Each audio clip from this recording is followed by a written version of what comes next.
Bom dia, Diogo Salgado, e obrigado por ter aceitado o convite para falar connosco com a RFI. Noite Turva está em competição aqui na seleção oficial, é uma curta-metragem sua. Imagino que seja um motivo de orgulho ter aqui o seu filme em exibição e em competição. É um motivo de orgulho, mas também é um motivo de muita surpresa, principalmente por ser o primeiro filme, em que normalmente não temos bem uma expectativa definida, devido ao facto de não termos nenhum feedback em relação ao nosso trabalho. E então ser assim uma primeira curta-metragem, o meu primeiro trabalho, ter estado em Vila do Conde, ter recebido o prémio de melhor filme e agora estrear internacionalmente num festival de Cannes Tem sido uma série de surpresas. Tem sido uma série de surpresas mesmo, porque não havia nem nenhuma expectativa em relação a isto, nem propriamente um objetivo muito claro em relação ao percurso do filme. E então tem sido agradável receber assim estas novidades.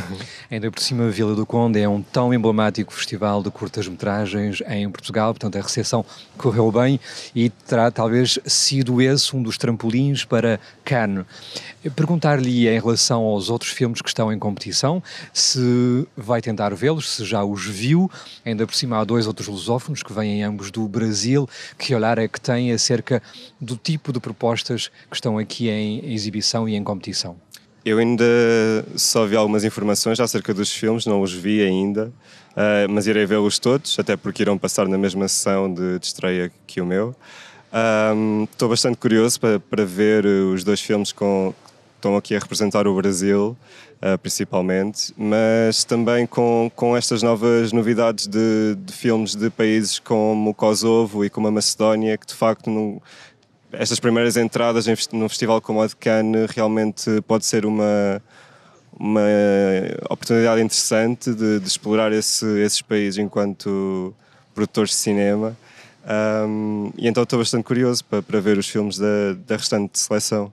Muito bem. Quem é Diogo Salgado? Você é de Coimbra, em Portugal, formou-se em Ciência e Teatro e também em Comunicação Social. Como é que de repente acaba por chegar à Noite Turva, à Vila do Conde e agora a Cannes?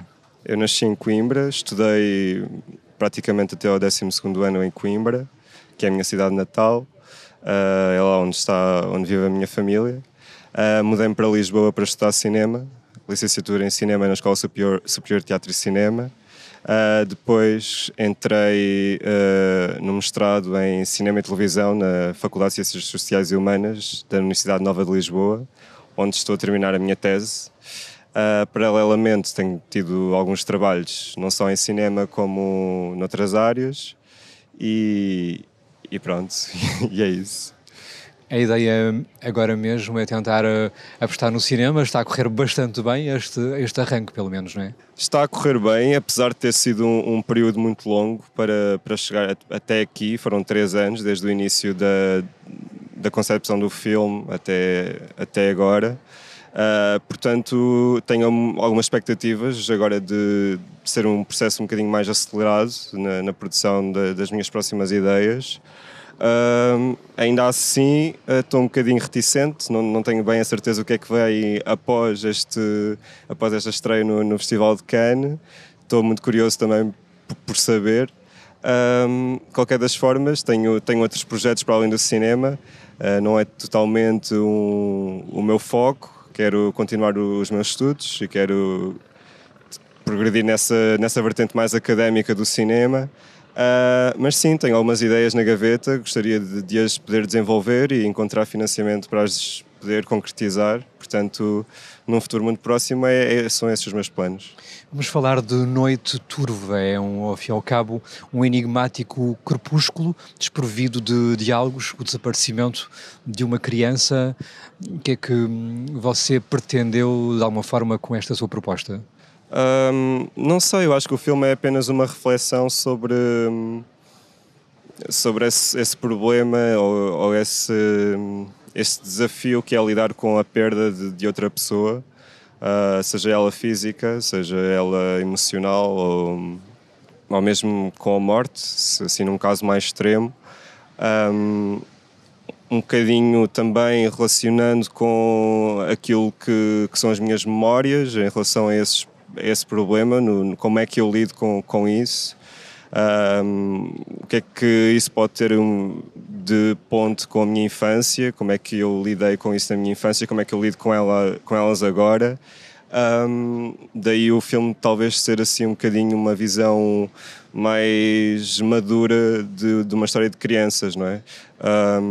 Não deixa de ser um primeiro filme com alguma imaturidade no que toca, se calhar, à realização, mas é sobretudo uma reflexão sobre essa temática. Obviamente que aqui a fotografia e o som têm um papel absolutamente preponderante. Sei que você trabalhou com uma amiga que é a Joana, não é? Em relação à fotografia, são peças basilares aqui da construção da Noite Turva, não é? Sim, eu fiz direção de fotografia, tanto estudei na Escola Superior de Teatro e Cinema. O meu ramo de especialização foi direção de fotografia, ou seja, é realmente uma área com a qual eu me sinto muito à vontade tecnicamente, mas também teoricamente, pensar um filme através da fotografia.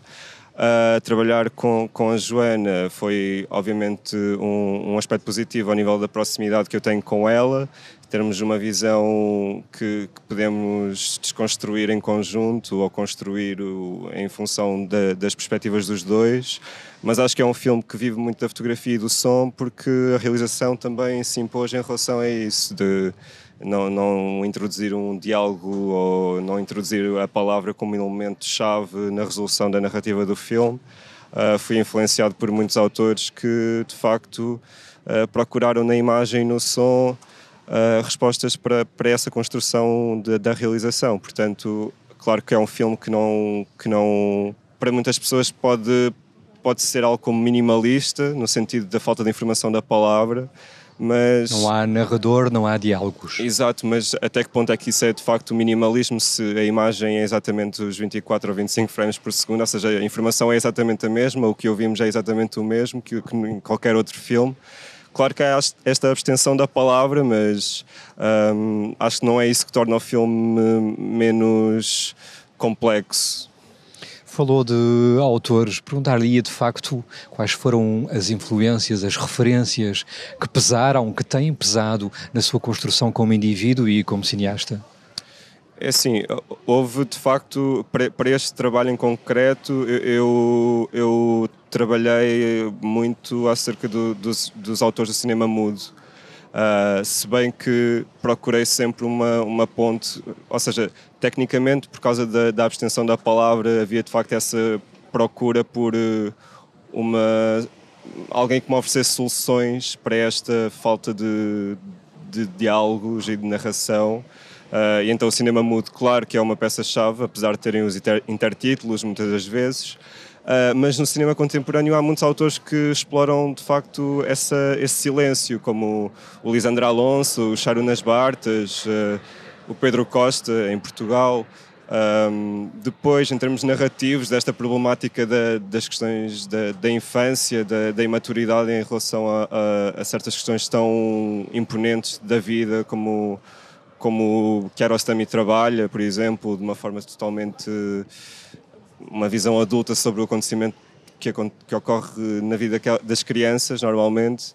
São todos autores que eu admiro muito, e depois já há a vertente da reflexão sobre aquilo que se vê, ou de uma espécie de contemplação sobre a natureza, a paisagem, vem talvez muito do Piavoli e de Victor Erice, não sei, o meu cinema não se restringe muito aqui ao meu país, nem à Europa, é um bocadinho... Mais lato. Mais lato, sim. Há uma grande latitude aqui em Cannes, então presumo também que vá tentar esta abertura planetária para tentar ver muitos filmes ao longo deste festival. Sim, é surpreendente como é que em tão poucos dias já há esta grande variedade de filmes.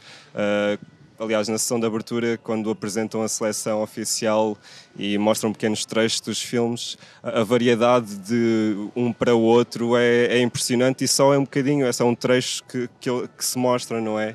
E isso é tão interessante e é tão bom realmente ver que, apesar de vivermos num mundo cada vez mais igual, no sentido talvez mais económico. As nossas culturas estão-se a misturar demasiado rapidamente, talvez, para outro tipo de cultura, se calhar mais abrangente ao nível mundial. É interessante ver que ainda assim, no cinema, se conservam tantas coisas que são concretas a certas regiões, a certos países, a certas culturas, e que isso se mantém. Não sei até que ponto é que isso vai durar, não sei se essa diversidade assim mundial também se vai restringir a fronteiras tão físicas, mas é impressionante ver que essas fronteiras tão metafísicas ao nível de personalidade dos realizadores e dos autores se mantêm, e que cada autor procura o seu foco em coisas muito específicas e muito diferentes. E isso é incrível num festival como este. Obrigado, Diogo Salgado, e bom festival. Obrigado.